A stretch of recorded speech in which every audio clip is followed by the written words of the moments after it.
Bismillah, assalamualaikum warahmatullahi wabarakatuh.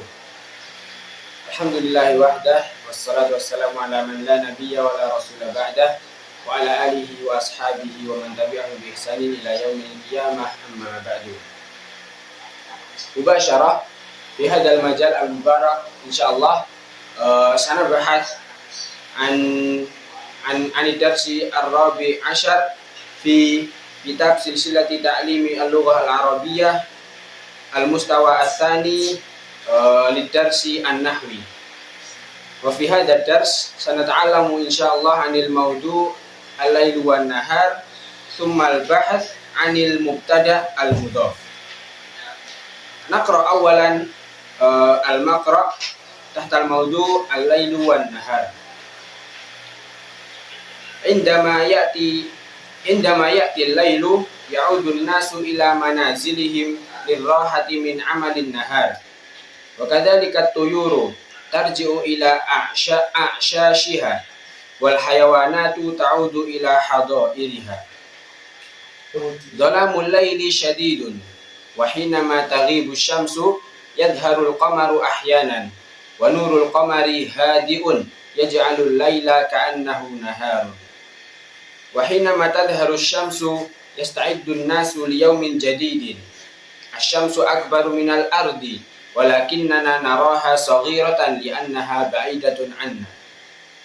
Wasy-syamsu allati tuhawwilu al-laila ila naharin hiya allati tusa'idu al-hayawana wan nabata liyanmuwa wal azhara litatafattaha was thimara litadhhara. Walihada abadat ba'dul umami al-jahilati asy-syamsa i'jaban biha li'annahum dhannu annaha ilahun. Fabayyana ar-rusulu lahum anna Allah alladhi khalaqa asy-syamsa wal qamara huwa alladhi yastahiqqul ibadah. Qala Allah Ta'ala fi kitabihil karim, a'udzu billahi minasy syaithanir rajim, wa min ayatihi al-lailu wan-naharu wasyamsu wal qamaru la tasjudu lisyamsi wala lilqamari wasjudu lillahi alladhi khalaqahun wasjudu lillahi alladhi khalaqahunna in kuntum iyyahu ta'budun. Al-ayah as-sabi'ah wa thalathun min surati Fussilat. Tsumma tsaniyan sanartajim insyaallah hadzal maqra' al-lailu wan nahar, malam dan siang. Indama ya'til lailu ya'udun nasu ila manazilihim lirrahati min amalin nahari. Ketika malam datang, manusia pun kembali ke rumah-rumah mereka untuk beristirahat dari pekerjaan mereka di siang hari. Wa kadzalika tuyuru, demikian juga dengan burung-burung, tarji'u ila a'shashiha, mereka pun kembali ke sarang-sarang mereka. Wal hayawanatu ta'udu ila hadairiha, dan juga hewan-hewan pun kembali ke kandang-kandang mereka. Dhalamul laili syadidun, gelapnya malam ini sangatlah gelap. Wa hinama taghibu asy-syamsu yadharul qamaru ahyanan, ketika matahari tidak ada maka bulan pun akan nampak, kadang-kadang akan nampak. Wa nurul qamari hadi'un yaj'alul laila ka'annahu naharun, dan cahaya bulan itu terang, yang mana cahaya bulan tersebut menjadikan malam seakan-akan siang dengan cahayanya. Wa hina matadharu syamsu yasta'iddun nasu liyaumin jadidin, kemudian ketika matahari muncul kembali, matahari terbit kembali, yasta'iddun nasu liyaumin jadidin, manusia pun bersiap-siap untuk hari yang baru. Asy-syamsu akbaru minal ardi, matahari itu sebenarnya lebih besar dari bumi. Walakinnana naraha saghiratan li'annaha ba'idatun 'anna, akan tapi kita itu melihat matahari tersebut seakan-akan kecil karena matahari letaknya sangat jauh dari kita. Wasyamsu allati tuhawwilul laila ila naharin, dan matahari yang mana dia merubah malam menjadi siang, hiyallati tusaidul hayawana wan nabata liyanmuwa, dia adalah matahari tersebut adalah yang membantu hewan-hewan dan tumbuhan-tumbuhan untuk bertumbuh. Wal azhara litatafattaha, dan dia juga matahari juga adalah yang membantu bunga-bunga untuk mekar. Wasimara litadhara, dan buah-buahan untuk nampak atau untuk tumbuh juga.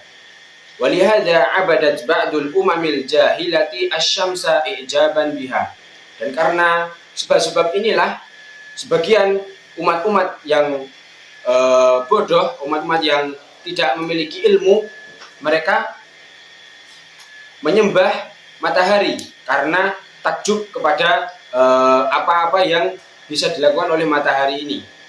Li'annahum dhannu annaha ilahun, karena mereka menyangka bahwasanya matahari ini adalah Tuhan. Fabayyana ar-rusulu lahum anna Allah alladhi khalaqa asy-syamsa wal qamara huwa alladhi yastahiqqul ibadah.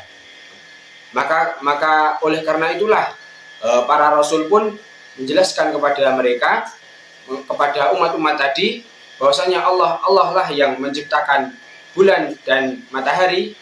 Maka Allah sang pencipta tersebut adalah yang berhak untuk diibadahi. Bagaimana yang Allah Subhanahu wa taala firmankan di dalam Al-Qur'an surat Fussilat ayat 37, "Wa min ayatihi al-lailu wan-naharu wasyamsu wal-qamar la tasjudu lisyamsi wala lil-qamari wasjudu lillahi alladzi khalaqahun wasjudu lillahi alladzi khalaqahunna in kuntum iyyahu ta'budun." Yang artinya, dan di antara tanda-tanda kekuasaan Allah Subhanahu wa taala adalah malam dan siang, kemudian matahari dan juga bulan. Janganlah kalian menyembah matahari dan juga janganlah kalian menyembah bulan, akan tapi sembahlah Allah Subhanahu wa taala yang mana dialah yang menciptakan mereka semua, yang menciptakan malam, siang, matahari maupun bulan. In kuntum iyyahu ta'budun, apabila kalian hanya kepada Allah lah kalian menyembah. Surat Fussilat ayat 37. Nah, hakadha at-tarjamah min hadzal maqra tahtal mawdu' al-lail wan nahar, thumma nantakil ilal bahthi ats-tsani yakni anil mubtada' al-mudhaf. Kemudian kita akan membahas yang kedua, hal yang kedua yaitu tentang al-mubtada' al-mudhaf, yaitu mubtada' yang berupa mudhaf. Mubtada kemudian dia juga berupa mudhaf. Al-qaidah, kaidahnya, ya'ti ba'dal mubtada'i ahyanan ismun yuwaddihul maqsuda minhu. Kadang-kadang setelah mubtada itu akan datang setelah mubtada akan diikuti dengan ismun, dengan isim yang menjelaskan maksud dari mubtada tadi. Wa hadzal ismu yusammal mudhafa ilaihi. Maka isim ini dinamakan mudhaf ilaihi. Ya, maksudnya yaitu isim, setelah isim itu ada isim lagi. Nah, maka isim yang pertama itu dinamakan dengan mudhaf dan isim yang kedua dinamakan dengan mudhaf ilaihi. Wal ismul ladzi qablahu yusammal mudhaf. Nah, sebagaimana yang saya jelaskan baru saja, yaitu isim yang datang setelah mudhaf ilaih dinamakan dengan mudhaf. Wal mudhafu ilaihi majrurun daiman, dan mudhaf ilaih itu berharokat majrur, jar, selalu jar, tidak bisa diharokati, tidak bisa dibaca dengan harokat lain, pasti majrur. Mithlu, contohnya, dhalamul laili syadidun. Dhalamul laili syadidun. Nah, di sini ada dhalamul laili. Nah, dhalam sebagai isim pertama, dia sebagai mudhaf, kemudian al-lail sebagai isim yang datang setelahnya, nah dia sebagai mudhaf, kemudian dhalamu isim yang pertama sebagai mudhaf ilaih. Dhalamul laili syadidun. Wa alamatul jarri fi hadzal mitsali al-kasrah. Nah, kemudian contoh tanda jar dari contoh ini adalah kasrah, dhalamul laili. Nah, lail jadi dibaca dengan jar. Tanda jarnya yaitu dengan kasrah. Namudajun lil i'rab, kemudian contoh-contoh i'rabnya. Nah, kita membahas contoh kita tadi yaitu dhalamul laili syadidun. Dhalamu mubtada'un marfu'un bid-dhammati. Nah, di sini dhalamu sebagai mubtada, Apa itu mubtada? Mubtada yaitu isim yang datang di awal kalimat. Jadi kalau ada awal kalimat dia berupa isim, maka dia pasti adalah mubtada. Kemudian al-lail, al-laili wa huwa al-laili wa huwa mudhafun wal laili mudhafun ilaihi majrurun bil kasrati. Al-lail di sini sebagai mudhaf ilaih. Mudhaf ilaih majrurun bil kasrah. Nah, bagaimana kaidah tadi yaitu mudhaf ilaih itu pasti majrur daiman, selalu majrur, selalu berbentuk jar, selalu berharokat jar, tidak bisa berharokat lain. Nah, di sini kemudian alamatul jarnya yaitu kasroh bil kasrohi. Kemudian syadidun khabarul mubtada'i marfu'un bid dhammah. Syadid di sini berkedudukan sebagai khabar. Nah, dia menjelaskan kemudian menyempurnakan makna mubtada. Itu khabar seperti itulah. Khabar adalah isim yang menyempurnakan makna mubtada. Adunnu hadza yumkin. Mungkin ini saja yang kita bahas pada kesempatan kali ini. Alhamdulillah kita telah membahas satu bab, yaitu bab 14 yang berjudul Al-Lail wan Nahar. Kemudian kita juga telah membahas sedikit tentang al-mubtada al-mudhaf, yaitu mubtada yang berbentuk sebagai mudhaf. Kemudian kita juga telah membahas kaidah al-mubtada al-mudhaf tadi. Kita juga telah membahas contoh-contoh dari mubtada yang bertindak sebagai mudhaf juga tadi. Mungkin hadza minni astaghfiru minkum idza wajadtum minni al-akhta was-sawabu ya'ti minallahi wal khata'u ya'ti minni wa hakadza. Wassalamu alaikum warahmatullahi wabarakatuh.